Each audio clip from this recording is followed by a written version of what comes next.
Hi everyone, welcome back to my channel. My name is Heather and today I am here to talk to you about Jane Austen's heroes. I don't think I've done this before on my channel, and this is quite an informal discussion for me. I'm not even going to call it a ranking, quite honestly, of my opinions of all of Austen's heroes and which ones I prefer.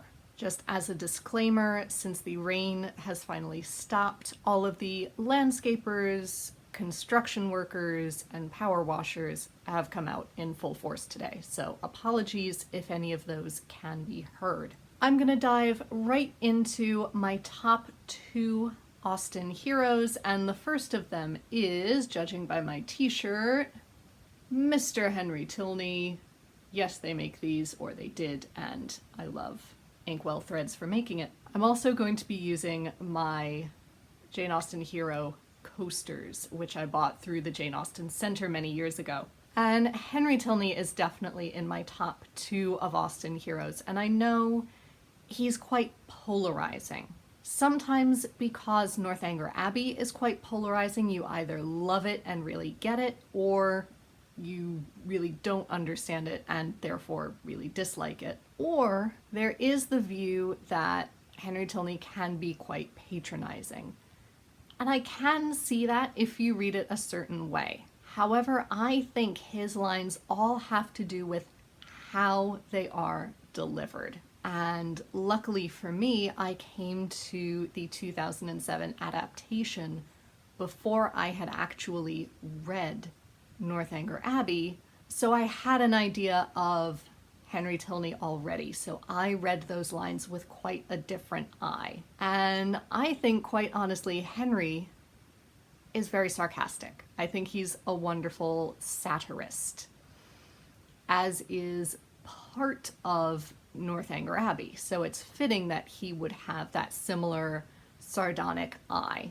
However, I don't think it's sardonic to the point of cruelty, which is the next level that some people take it. And this is influenced by many readings of Northanger Abbey, as well as Jane Austen's Bookshelf by Rebecca Romney, where she points out that Northanger Abbey, yes, plays on certain elements of the Gothic novel and says no, real life doesn't tend to work that way, but it still loves and defends the novel and the Gothic novel as a genre, while many men were trying to tear it down.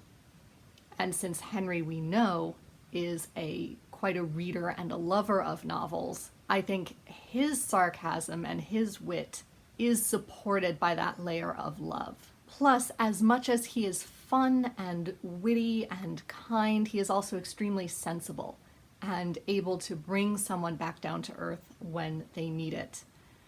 And as someone who struggles a great deal with anxiety, that is the sort of person that I am looking for as well. Someone that I can have fun with and that can lift me out of worries, but when I start spiraling too hard, can bring me back down to earth and give me that sense of practicality.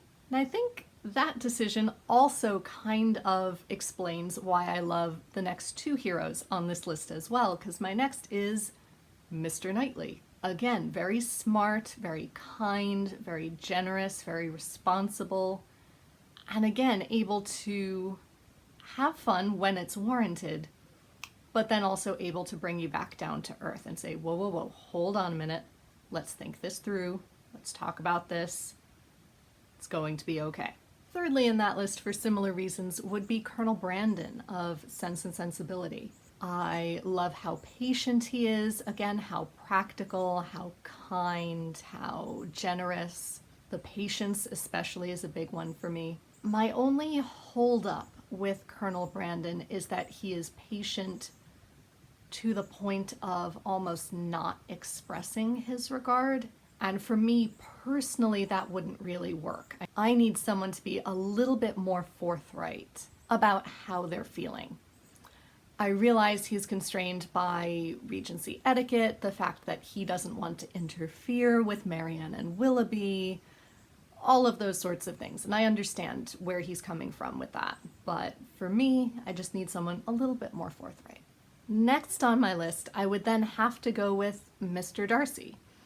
I have gone back and forth on Mr. Darcy over the years. I've been a die-hard fan, then I went through a phase where I thought he was awful, and now I've come back around and I've settled somewhere in the middle. I appreciate who Mr. Darcy becomes by the end of the novel, and I appreciate that he put in that work on himself and that he took the initiative to do that. I don't want to have to go through the work of getting to know him and telling him in no uncertain terms that that work needs to be done, however. I feel like that's a bit too much work on my end.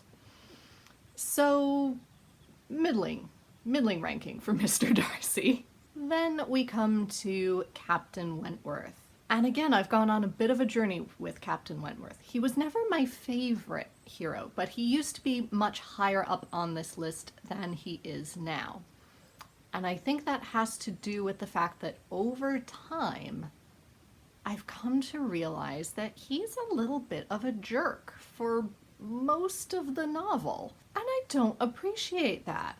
I can appreciate that you were hurt 8 years ago when Anne first turned you down. Of course you were, that's understandable, but you've had 8 years to work on that and get over it. And I don't mean get over it as in forget about it completely, turn those feelings off, but to put them in a more rational frame of mind and to come to at least some sort of understanding. But for a lot of the novel, as soon as they meet again, it seems like he is determined to rub a lot of emotions in Anne's face. And I don't know how I feel about that. And I was discussing this with Marissa after we went to the Jane Austen exhibit in New York City, which you can see over on her account. And we came to the conclusion that for a lot of the novel, that could be influenced by the fact that we are seeing things from Anne's perspective. And so her emotions and her background knowledge are coloring everything that we're hearing, and that may or may not have been the way that Captain Wentworth intended them to be heard. And for a lot of the novel, I see that point. But then there's that conversation with Louisa in the woods about, what is it, the acorn, the hazelnut, and how sturdy and steadfast it is, and that's what he's looking for, which I still remember the first time I read it. My college professor read that scene to us out loud and then finished it by saying, "Hey, you hear that, Anne?" And that really does seem like that's what Wentworth is doing. So, I don't know. I mean, that letter at the end is gorgeous. It is beautiful, and I'm glad that they both get what they want in the end, but I don't know if I would have taken him back after all that. I really don't. And then kind of in the same boat are Edmund Bertram and Edward Ferrors. And I'm not saying this because they are both ministers, because Henry Tney is a minister, and he was top of my list. That's not my problem in the slightest. But with these two hearers, and no, they did not include a coaster for Edward Ferrors, sorry Hugh Grant fans, they're hapless when they shouldn't be hapless. That's the best way I can think to explain how I feel about them. That yes, they seem to be bound by duty a lot of the time, by responsibility, by a certain moral and ethical code, but then at the same time, you made these choices and you could at least use a few more words to explain your situation to everyone, even if you feel like you can't get yourself out of it. I don't know, I'm not doing a great job at explaining why they're at the bottom, but if you feel a similar way, let me know in the comments. I'd love to see if you can phrase it better than I do. Or if your opinions are completely different on any of these heroes, let me know down below as well. I'd love to think about it at least. Can't guarantee that I'll change my mind. It probably won't, to be honest. But I'd be interested to hear nonetheless and think about what you have to say. Until next time, be safe, be well, and happy reading. Bye everyone.